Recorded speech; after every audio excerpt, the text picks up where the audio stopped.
Kabar tentang kecerdasan Abu Nawas telah sampai ke telinga seorang pengembara ilmu dari negeri seberang bernama Pendeta Lorenzo. Ia bukan sekadar pemuka agama, melainkan seorang ahli kitab yang telah mempelajari naskah-naskah kuno selama puluhan tahun. Lorenzo datang ke Baghdad dengan satu tujuan, membuktikan bahwa orang-orang di timur hanya memahami kitab mereka sendiri dan buta terhadap kebenaran dalam kitab-kitab sebelumnya, khususnya Injil. Di hadapan Khalifah Harun al-Rashid, Pendeta Lorenzo berdiri dengan jubah hitamnya yang bersulam perak. Di tangannya, ia memegang sebuah kitab Injil kuno yang tebal dengan sampul kulit yang sudah mulai aus. "Wahai Khalifah yang mulia," ucap Lorenzo dengan suara bariton yang mantap, "aku mendengar di kota ini ada seorang pria bernama Abu Nawas yang katanya memiliki kunci bagi segala ilmu. Namun, apakah gunanya kunci jika ia tidak tahu pintu mana yang hendak ia buka?" Abu Nawas, yang saat itu sedang asyik membetulkan sandalnya yang longgar, mendongak. "Pintu itu banyak, Tuan Pendeta. Kadang kita sibuk mencari pintu, padahal kita sudah berdiri di dalam rumahnya." Lorenzo tersenyum tipis, meremehkan. "Kalau begitu, mari kita uji. Kau mengaku sebagai Muslim yang taat. Namun, tahukah kau apa yang tertulis di dalam kitab kami, Injil? Jika kau tidak tahu isi kitab sebelumnya, bagaimana kau bisa yakin bahwa kitabmu adalah pelengkapnya?" Seluruh menteri dan pengawal terdiam. Menjawab pertanyaan tentang isi kitab agama lain adalah hal yang sangat sensitif. Jika salah bicara, Abu Nawas bisa dianggap menghina. Jika diam, ia dianggap bodoh. "Katakan padaku, Abu Nawas," tantang Lorenzo. "Di dalam Injil, terdapat perintah yang paling berat namun paling indah tentang cara menghadapi musuh.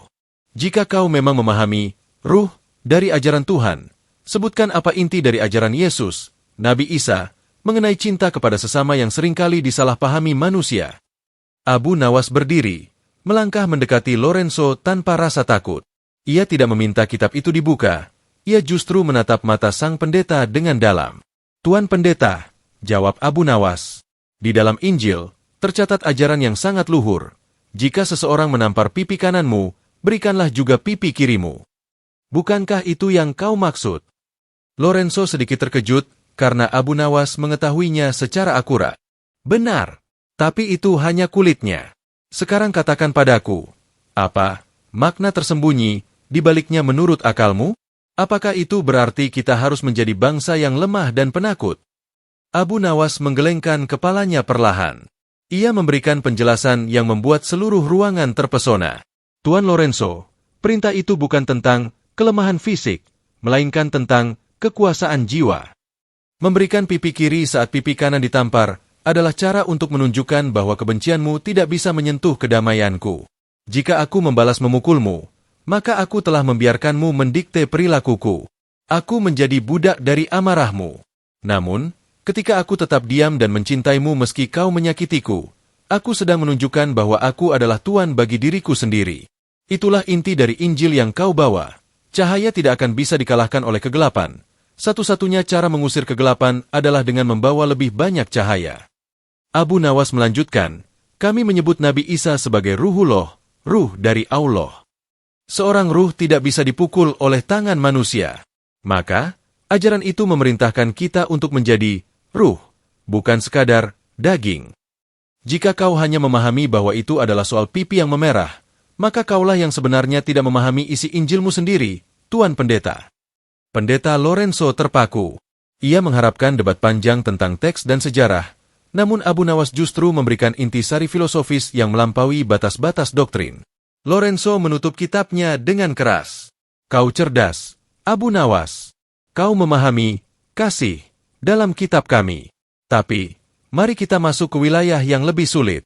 Jika kau bilang kau mengenal ajaran kami, maka katakan padaku, mengapa di dalam Injil, Yesus sering berbicara menggunakan perumpamaan, parabel? Mengapa Tuhan tidak bicara langsung saja dengan bahasa yang jelas agar tidak ada manusia yang tersesat dalam tafsir?" Pendeta Lorenzo merasa mendapat celah. Baginya, jika Injil adalah petunjuk, seharusnya ia ditulis seperti buku hukum yang kaku dan jelas. Mengapa banyak sekali perumpamaan tentang biji sesawi, domba yang hilang, atau kebun anggur? Ia ingin menguji apakah Abu Nawas memahami esensi komunikasi antara Tuhan dan manusia. Lorenzo melangkah mendekati Abu Nawas. Kitabnya masih terdekap di dada. "Abu Nawas, Jika Injil adalah cahaya, mengapa ia penuh dengan bahasa yang remang-remang? Yesus sering berkata, kerajaan sorga itu seumpama. Mengapa harus seumpama? Mengapa Tuhan tidak langsung saja memberikan perintah teknis? Bukankah perumpamaan hanya akan membuat orang bodoh menjadi bingung dan orang pintar menjadi sombong dengan tafsirnya? Jika kau memang mengerti isi kitab kami, jelaskan mengapa kebenaran harus bersembunyi di balik cerita. Abu Nawas tidak langsung menjawab. Ia menunjuk arah seorang ibu di sudut balairung yang sedang menggendong bayinya yang sedang rewel karena lapar. Tuan Pendeta, ujar Abu Nawas lembut, lihatlah ibu itu. Jika dia ingin memberi makan bayinya yang baru tumbuh gigi, apakah dia akan langsung memberikan sepotong daging kambing yang keras dan utuh kepada bayi itu? Tentu tidak, jawab Lorenzo. Bayi itu akan tersedak dan mati. Ibu itu harus menghaluskan dagingnya, mencampurnya dengan bubur, atau memberikan air susunya saja. Abu Nawas mengangguk-angguk kecil. Begitulah Tuhan dengan manusia, Tuan Lorenzo. Kebenaran Tuhan itu seperti daging yang keras. Ia terlalu besar, terlalu dahsyat, dan terlalu murni untuk ditelan bulat-bulat oleh akal manusia yang terbatas. Jika Tuhan berbicara tentang hakikat dirinya dengan bahasa langit, maka otak kita akan hancur karena tak sanggup menampungnya. Maka, melalui para nabinya, Tuhan menghaluskan kebenaran itu menjadi perumpamaan. Cerita tentang biji sesawi atau domba adalah bubur yang disiapkan agar bayi-bayi ruhani seperti kita bisa mencernanya tanpa tersedak oleh keagungannya. Abu Nawas melanjutkan penjelasannya dengan sebuah analogi yang lebih tajam. Selain itu, perumpamaan adalah filter, penyaring. Kebenaran tidak diberikan kepada semua orang secara gratis. Ia hanya diberikan kepada mereka yang mau menggali. Orang yang hatinya keras hanya akan melihat cerita tentang domba. Tapi orang yang hatinya rindu akan Tuhan akan menemukan mutiara di dalam cerita itu. Tuhan menggunakan perumpamaan agar mutiara kebenaran tidak diinjak-injak oleh orang yang tidak menghargainya, namun tetap bisa ditemukan oleh mereka yang sungguh-sungguh mencari. Lorenzo terdiam cukup lama. Ia tidak menyangka Abu Nawas akan menggunakan analogi ibu dan bayi untuk menjelaskan teologi yang begitu berat. Ia mulai merasa bahwa Abu Nawas tidak hanya membaca tentang Injil, tapi merasakan ruhnya. Namun, Lorenzo belum menyerah. Ia membuka kitabnya pada bagian yang sangat sensitif. Baiklah, jawabanmu tentang bahasa perumpamaan sangat memukau. Tapi sekarang, mari kita bicara tentang sosok. Di dalam Injil, Yesus disebut sebagai jalan, kebenaran, dan hidup. Jika kau mengakui kebenaran Injil, mengapa kau tidak mengikuti sosoknya sebagai satu-satunya perantara? Mengapa kalian umat Muslim justru membawa nama baru, yaitu Muhammad, dan menganggapnya sebagai penutup? Di manakah dalam Injilmu kau temukan alasan untuk berpindah dari satu cahaya ke cahaya yang lain? Pertanyaan Pendeta Lorenzo kali ini benar-benar membuat suasana di balairung istana menjadi senyap. Ini bukan lagi soal filosofi pipi yang ditampar atau bubur bayi. Ini adalah soal landasan iman yang mendasar. Khalifah Harun al-Rashid pun condong ke depan, penasaran bagaimana Abu Nawas akan menjawab pertanyaan yang sangat sensitif ini. Lorenzo menatap Abu Nawas dengan mata yang berkilat, seolah telah meletakkan jebakan yang tak mungkin dihindari. Abu Nawas, jika kau mengagumi Isa, Yesus, dan memahami Injil, mengapa kau tidak berhenti di sana? Mengapa harus ada Muhammad? Di dalam naskah kami, Isa adalah puncak. Beliau tidak pernah mengatakan, tunggu sebentar, akan ada orang lain setelahku. Jika kau mengklaim Muhammad adalah kelanjutan dari cahaya Isa, tunjukkan padaku di mana naskah Injilmu menyebutkan tentang seorang Ahmad atau Muhammad. Jika kau tidak bisa membuktikannya dari kitabku sendiri, maka pengakuanmu atas Injil hanyalah omong kosong. Abu Nawas menarik napas panjang, lalu ia memandang langit-langit balairung yang megah. Ia tidak tampak tertekan, justru ia terlihat seperti orang yang sedang bersyukur. Tuan Lorenzo, ujar Abu Nawas tenang, jika kau membangun sebuah istana yang sangat besar, apakah kau akan langsung memasang atap sebelum kau membangun fondasi dan dindingnya? Tentu saja tidak, jawab Lorenzo ketus. Segala sesuatu punya urutan. Benar, sahut Abu Nawas. Allah membangun agama ini seperti membangun sebuah rumah besar bagi kemanusiaan. Nabi Ibrahim membangun fondasinya, Nabi Musa membangun dindingnya, dan Nabi Isa, Yesus, mempercantik rumah itu dengan jendela-jendela kasih yang sangat indah. Namun, Sebuah rumah belum bisa disebut rumah yang sempurna jika belum ada atapnya. Di dalam Injil Yohanes, Nabi Isa sendiri pernah bersabda, "Masih banyak hal yang harus kukatakan kepadamu, tetapi sekarang kamu belum dapat menanggungnya. Namun apabila Ia datang, yaitu Roh kebenaran, Ia akan memimpin kamu ke dalam seluruh kebenaran." Abu Nawas melangkah mendekati kitab yang dipegang Lorenzo. "Tuan Pendeta, kau tentu tahu bahasa asli dari naskahmu. Kau mengenal kata Parakletos, sang penolong Roh kebenaran, yang dijanjikan Nabi Isa akan datang setelah kepergian beliau. Kau menafsirkannya sebagai Roh Kudus. Namun, perhatikanlah, Nabi Isa berkata bahwa sosok ini akan mengajarkan segala sesuatu dan memimpin manusia pada seluruh kebenaran. Roh Kudus adalah malaikat atau kekuatan gaib. Ia tidak membawa hukum baru atau tatanan dunia baru. Sosok yang dijanjikan itu haruslah seorang manusia, seorang nabi yang membawa kitab penyempurna agar bangunan agama Tuhan ini benar-benar tuntas. Dan sosok itu adalah Muhammad Sallallahu Alaihi Wasallam, yang namanya dalam bahasa Arab memiliki akar kata yang sama dengan kata periklitos, yang terpuji, sebuah kata yang sangat dekat dengan kata asli yang dijanjikan Nabi Isa. Abu Nawas menatap Lorenzo dengan penuh persahabatan. "Kami tidak meninggalkan Isa untuk Muhammad, Tuan Lorenzo. Kami justru mengikuti Muhammad karena kami setia pada janji Nabi Isa." Ibarat sebuah lari estafet, ketika pelari pertama memberikan obor kepada pelari kedua tidak sedang menghina pelari pertama. Ia justru sedang menyelesaikan perjalanan yang dimulai oleh pelari pertama. Jika Nabi Isa berdiri di sini hari ini, beliau tidak akan memarahi kami karena bersujud bersama Muhammad. Beliau justru akan tersenyum dan berkata, "Inilah akhir dari kebenaran yang dulu belum sanggup kalian tanggung." Seluruh ruangan menghela napas lega. Logika, estafet obor, dan pembangunan rumah dari Abu Nawas membuat konsep kenabian terasa begitu harmonis. Pendeta Lorenzo tampak bergetar tangannya. Ia mulai menyadari bahwa ia tidak sedang berhadapan dengan seorang pelawak, melainkan seorang ahli hikmah yang luar biasa. Lorenzo kemudian membuka bab yang paling berat dan paling sering menjadi perdebatan sepanjang sejarah. "Logikamu tentang estafet sungguh masuk akal, Abu Nawas. Tapi sekarang, jawablah hal yang paling mendasar ini. Di dalam Injil kami, ada konsep tentang Bapa, Anak, dan Roh Kudus, tiga yang menjadi satu. Kalian umat Muslim sangat keras menolak ini dan menyebutnya syirik. Jika Tuhan itu Maha Kuasa, tidak mungkinkah baginya untuk menampakkan diri dalam tiga wujud yang berbeda sekaligus? Mengapa akalmu menolak kebesaran Tuhan yang melampaui angka satu itu?" Pertanyaan tentang Tritunggal adalah puncak dari segala perdebatan teologis. Suasana di Balairung Emas mendadak mencekam. Para menteri saling berbisik, dan Khalifah Harun al-Rashid tampak cemas, khawatir Abu Nawas akan terpeleset dalam menjelaskan konsep kemahaesaan Tuhan yang begitu sakral. Lorenzo berdiri dengan tegak, merasa di atas angin. "Abu Nawas, kau selalu bicara tentang logika. Sekarang gunakan logikamu. Jika matahari memiliki cahaya, panas, dan bentuk, namun tetap disebut satu matahari, mengapa kau mengharamkan Tuhan memiliki tiga pribadi namun tetap satu hakikat? Apakah kau ingin membatasi kemahakuasaan Tuhan? Jika Dia ingin menjadi Bapa yang menciptakan, Anak yang menebus, dan Roh yang menguatkan, bukankah itu haknya? Mengapa kalian begitu takut pada angka 3, seolah-olah angka itu akan menghancurkan Tuhanmu?" Abu Nawas tidak menunjukkan wajah tegang. Ia justru meminta pelayan istana untuk membawakan 3 buah gelas kosong dan 1 kendi berisi air jernih.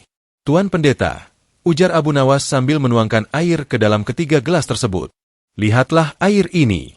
Di gelas pertama ia adalah air, di gelas kedua ia tetap air, dan di gelas ketiga ia pun air. Hakikatnya sama, tapi mereka berada di 3 tempat yang berbeda. Apakah ini yang kau maksud?" Lorenzo mengangguk.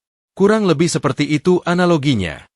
Abu Nawas kemudian mengambil salah satu gelas dan membuang airnya ke lantai. "Tuan Lorenzo, jika air di gelas pertama ini tumpah dan habis, apakah air di gelas kedua dan ketiga ikut habis? Tidak, bukan? Mereka tetap utuh. Nah, disinilah letak perbedaan logika kita.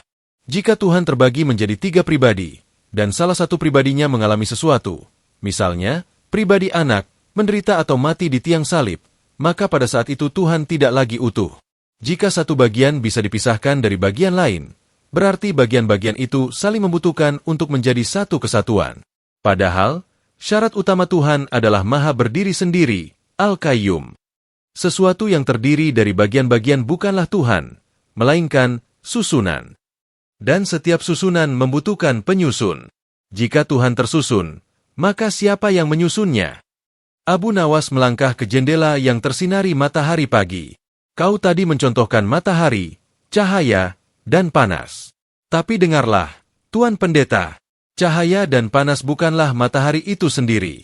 Mereka hanyalah sifat atau pengaruh dari matahari. Cahaya tidak menciptakan matahari, panas tidak memerintah matahari. Kami percaya Nabi Isa adalah cahaya Tuhan, kalimatnya, dan Roh Kudus adalah kekuatan Tuhan. Tapi cahaya tetaplah cahaya, dan sumber cahaya tetaplah sumber cahaya. Jika kau menyembah cahaya sebagai sumbernya, maka kau sedang menyembah ciptaannya. Tuhan itu seperti angka 1. Angka 1 tidak bisa dibagi. Jika kau membaginya, ia akan menjadi pecahan, 0,5. Dan Tuhan tidak mungkin berupa pecahan, karena pecahan selalu lebih kecil dan lebih lemah daripada keutuhan. Lorenzo terdiam, wajahnya memerah. Logika, susunan dan penyusun, Abu Nawas memaksanya berpikir keras tentang definisi maha mandiri. Namun, ia masih memiliki kartu terakhir yang menjadi inti dari seluruh ajaran Injil yang ia yakini. Baiklah, kau menang dalam soal angka. Tapi bagaimana dengan cinta? Di dalam Injil, Tuhan merelakan dirinya dalam wujud anak untuk menebus dosa manusia. Ini adalah pengorbanan terbesar. Jika Tuhan hanya duduk diam di singgasananya tanpa mau merasakan penderitaan manusia, di mana letak cintanya? Mengapa kalian umat Muslim menolak konsep penebusan dosa? Apakah kalian percaya manusia bisa selamat hanya dengan usahanya sendiri yang penuh lumuran dosa tanpa bantuan kurban dari Sang Pencipta? Pertanyaan tentang penebusan dosa adalah jantung dari ajaran yang dibawa Pendeta Lorenzo. Di matanya, manusia adalah makhluk yang rapuh dan penuh noda, sehingga mustahil bagi mereka untuk menghadap Tuhan yang Maha Suci tanpa adanya kurban yang besar. Balairung istana kini menjadi saksi bisu penutup debat yang sangat emosional ini. Lorenzo menatap Abu Nawas dengan mata berkaca-kaca, suaranya mengandung getaran emosi yang dalam. Abu Nawas, kalian umat Muslim selalu bicara tentang hukum, aturan, dan pahala. Tapi lupakah kalian bahwa manusia itu kotor? Bagaimana mungkin seorang pendosa yang tangannya berlumuran darah, atau hatinya penuh dengki bisa masuk ke hadirat Tuhan yang suci? Di dalam Injil kami, Tuhan menunjukkan cinta yang tak terhingga. Dia mengorbankan dirinya, dalam wujud anak, untuk menanggung dosa kita. Tanpa penebusan itu, kita semua hanyalah kayu bakar neraka. Mengapa kau menolak konsep juru selamat yang membebaskanmu dari beban berat ini? Abu Nawas menarik napas panjang, lalu ia menoleh ke arah kerumunan rakyat yang menonton. Ia memanggil seorang pemuda yang dikenal sering berjudi dan berutang. Tuan Lorenzo, bayangkan pemuda ini berutang ribuan dinar kepadaku karena kesalahannya sendiri. Lalu, karena aku merasa cinta padanya, aku tidak menghukumnya. Sebaliknya, aku menyeret anak kandungku sendiri ke hadapannya. Lalu aku memukul dan menghukum anakku itu sampai mati sebagai ganti atas utang pemuda ini. Abu Nawas menatap Lorenzo dengan tajam. Sekarang aku tanya padamu, Tuan Pendeta, apakah tindakanku ini disebut cinta? Ataukah ini adalah sebuah kezaliman yang mengerikan? Bagaimana mungkin keadilan ditegakkan dengan menghukum yang suci demi membebaskan yang bersalah? Jika Tuhanmu Maha Adil, Dia tidak akan menuntut darah orang lain untuk menghapus kesalahanmu sendiri. Abu Nawas kemudian mengambil selembar kain putih yang bersih, lalu ia mencelupkan jemarinya ke dalam tinta hitam dan memercikannya ke kain itu. Ini adalah jiwa manusia, kata Abu Nawas sambil menunjuk noda tinta. Kau bilang noda ini hanya bisa hilang jika kain ini dibakar, atau jika ada orang lain yang dicambuk demi kain ini. Namun, kami percaya pada cara yang lebih agung. Abu Nawas mengambil segelas air jernih dan menuangkannya perlahan di atas noda itu. Kami menyebutnya taubat. Tuhan tidak butuh kurban darah untuk memaafkan. Tuhan hanya butuh air mata penyesalan dan perubahan perilaku. Mengapa kau mengecilkan kekuasaan Tuhan dengan mengatakan Dia tidak bisa memaafkan tanpa adanya kematian? Tuhan kami adalah Maha Pengampun, Al-Ghaffar. Jika kau berbuat salah, kau sendiri yang harus menghadapnya, mengakui kesalahanmu, dan berjanji untuk tidak mengulanginya. Itulah cinta sejati. Tuhan memberimu kesempatan untuk memperbaiki dirimu sendiri, bukan membebankan dosamu pada pundak orang lain. Lorenzo terdiam 1000 bahasa. Penjelasan Abu Nawas tentang anak yang dihukum demi utang orang lain menghantam dinding pemikirannya. Ia menyadari bahwa konsep tanggung jawab pribadi adalah puncak dari martabat manusia di hadapan Tuhan. Abu Nawas melangkah mendekati Lorenzo, meletakkan tangannya di pundak sang pendeta. Tuan Lorenzo, Injil yang kau bawa adalah cahaya kasih. Dan Al-Quran yang kami bawa adalah cahaya kebenaran yang melengkapi kasih itu. Janganlah kau mencari Tuhan di dalam darah yang tertumpah, tapi carilah Dia di dalam hati yang pecah karena penyesalan. Tuhan itu sangat dekat. Dia tidak butuh perantara yang mati untuk mendengar bisikanmu. Pendeta Lorenzo perlahan menutup kitabnya. Ia tidak lagi menantang. Ia membungkuk hormat kepada Khalifah, lalu kepada Abu Nawas. Abu Nawas, ucap Lorenzo lirih. Aku datang untuk mengajarimu tentang pintu. Namun kau justru membukakan jendela sehingga aku bisa melihat matahari yang sama dari sudut yang berbeda. Terima kasih telah mengingatkanku bahwa Tuhan itu maha luas, jauh lebih luas dari teks yang kupelajari selama ini. Malam itu, di bawah rembulan Baghdad, kedua pria bijak itu berjalan berdampingan keluar dari istana. Mereka tidak lagi berdebat tentang kitab mana yang paling benar, melainkan tentang bagaimana cara menjadi hamba yang paling baik bagi sang pemilik alam semesta. Keesokan paginya, Lorenzo menemui Abu Nawas yang sedang asyik memberi makan burung-burung di taman belakang istana. Lorenzo tampak tidak tenang. Abu Nawas, sapa Lorenzo. Kemarin kau bicara tentang cinta dan tanggung jawab pribadi. Tapi ada satu hal yang membuatku bingung tentang agamamu. Di dalam Injil, kami diajarkan bahwa kasih adalah segalanya, melampaui segala hukum yang kaku. Namun, kulihat dalam Islam, kalian begitu terikat dengan aturan yang rumit. Harus sholat 5 kali dengan gerakan tertentu, harus puasa sebulan penuh, harus zakat, bahkan ada aturan tentang cara makan dan tidur. Bukankah semua aturan ini justru membelenggu jiwa? Mengapa kalian kembali ke penjara hukum, padahal kasih sudah cukup untuk membebaskan manusia? Abu Nawas tidak menjawab. Ia justru mengambil seekor burung kecil yang sedang ia beri makan, lalu melepaskannya ke udara. Burung itu terbang tinggi, namun tetap kembali ke tangan Abu Nawas ketika ia meniup peluit kecil. Tuan Lorenzo, kata Abu Nawas sambil menunjuk burung itu, kau bilang kasih adalah kebebasan. Tapi lihatlah burung itu. Dia bebas terbang, namun dia punya aturan untuk kembali kepadaku jika ingin tetap kenyang dan aman dari kucing hutan. Menurutmu, apakah peluitku itu adalah belenggu bagi si burung, ataukah itu adalah penjamin keselamatannya? Abu Nawas mengajak Lorenzo berjalan ke tepi sebuah kolam besar yang dikelilingi pagar besi yang kuat. Tuan, bayangkan ada sebuah jalan setapak yang sangat indah di atas tebing yang tinggi. Di sisi jalan itu ada jurang yang sangat dalam. Jika pemerintah memasang pagar yang kuat di sepanjang pinggir jurang itu, apakah kau akan mengeluh bahwa pagar itu membelenggu kebebasanmu untuk berjalan? Tentu tidak. Kau justru akan merasa bebas berlari dan menari di jalan itu karena adanya pagar tersebut. Jika pagar itu tidak ada, kau akan berjalan dengan gemetar karena takut terperosok. Itulah syariat dalam Islam. Hukum-hukum itu bukan penjara, melainkan pagar pengaman. Solat, zakat, dan aturan lainnya ada agar kasih sayangmu tidak meluap ke arah yang salah dan membuatmu jatuh ke dalam jurang nafsu. Lorenzo terdiam. Ia baru menyadari bahwa tanpa struktur, kasih bisa menjadi liar dan tak tentu arah. Namun, ia melihat ke arah istana yang megah, lalu ke arah pasar yang penuh dengan orang yang sibuk mencari uang. Aku mengerti tentang pagar, Abu Nawas. Tapi jika memang hidup ini tentang mempersiapkan jiwa untuk Tuhan, mengapa agama kalian masih sangat peduli pada urusan dunia? Mengapa ada hukum perdagangan, hukum waris, hingga hukum perang? Bukankah seharusnya seorang hamba Tuhan memalingkan wajahnya sama sekali dari dunia yang kotor ini, agar bisa mencapai kesucian yang murni seperti yang diajarkan dalam asketisme, zuhud, kami? Pertanyaan terakhir Pendeta Lorenzo menyentuh esensi dari keberadaan manusia di bumi. Bagi banyak pemikir asketik, dunia dianggap sebagai musuh jiwa, sebuah lumpur yang harus dihindari agar pakaian ruhani tetap bersih. Namun, Abu Nawas memiliki pandangan yang jauh lebih membumi namun tetap surgawi. Lorenzo berdiri di tengah hiruk-pikuk pasar Baghdad bersama Abu Nawas. Ia menunjuk ke arah pedagang yang berteriak menawarkan barang, para hakim yang bersidang, dan tentara yang berlatih. Abu Nawas, lihatlah semua kerumitan ini.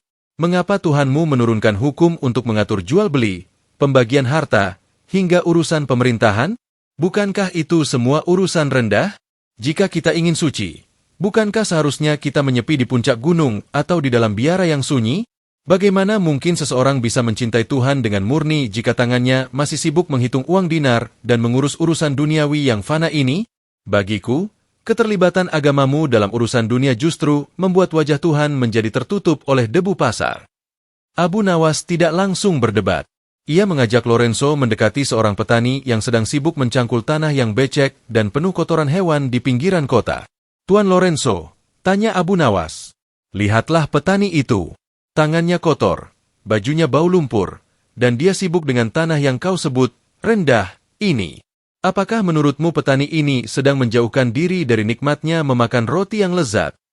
"Tentu tidak," jawab Lorenzo. "Justru karena dia berkutat dengan lumpur inilah, roti itu bisa tercipta." Abu Nawas tersenyum, lalu ia mengambil segenggam tanah kering. "Itulah jawaban bagi keraguanmu, Tuan Pendeta. Kami tidak melihat dunia sebagai penjara yang harus dihindari, melainkan sebagai ladang tempat menanam benih. Jika kau ingin memanen keadilan di akhirat, kau harus menanam hukum perdagangan yang jujur di pasar hari ini. Jika kau ingin memanen kedamaian di sisi Tuhan, kau harus menanam hukum sosial yang adil di tengah masyarakat sekarang. Menyepi di gunung memang membuat jiwamu merasa suci, tapi itu adalah kesucian yang egois. Tuhan mengirim kita ke bumi bukan untuk menjadi malaikat yang hanya bertasbih, tapi untuk menjadi khalifah, wakilnya, yang memakmurkan bumi. Tuhan ingin melihat, mampukah kau tetap mengingatnya saat memegang uang? Mampukah kau tetap adil saat memegang kekuasaan? Abu Nawas menatap Lorenzo dengan pandangan yang sangat teduh. "Bagi kami, Tuan Lorenzo, tidak ada pemisah antara urusan dunia dan urusan Tuhan. Mencari nafkah untuk anak istri adalah ibadah. Menyingkirkan duri di jalanan adalah ibadah. Menjadi hakim yang adil adalah ibadah yang paling tinggi. Kami tidak membawa Tuhan ke pasar untuk menodainya, tapi untuk mensucikan pasar itu. Kita tidak butuh meninggalkan dunia untuk mencari Tuhan, karena Tuhan justru menanti kita di dalam pelayanan kita kepada sesama manusia. Inilah kesempurnaan ajaran yang dibawa Muhammad. Langit tetap di hati, namun kaki tetap kokoh menginjak bumi." Pendeta Lorenzo terdiam sangat lama. Ia melihat orang-orang yang berlalu lalang di pasar bukan lagi sebagai kerumunan yang serakah, melainkan sebagai hamba-hamba yang sedang diuji di ladang Tuhan. Ia menyadari bahwa selama ini ia memisahkan antara suci dan duniawi secara ekstrim, sementara Abu Nawas menyatukannya dalam satu tarikan nafas ketaatan. Lorenzo meletakkan tangannya di dada, membungkuk dalam-dalam kepada Abu Nawas. "Abu Nawas, hari ini aku mengerti. Kau tidak hanya memahami isi Injilku, tapi kau juga memberiku kunci untuk menjalani hidup yang utuh. Aku datang sebagai penguji, tapi aku pulang sebagai murid dari kebijaksanaanmu." Malam itu, Pendeta Lorenzo mengemas barang-barangnya. Ia tidak lagi memandang dunia sebagai musuh. Ia pulang ke negerinya membawa sebuah pengertian baru, bahwa untuk mencintai Sang Pencipta, kita harus mencintai dan memperbaiki ciptaannya.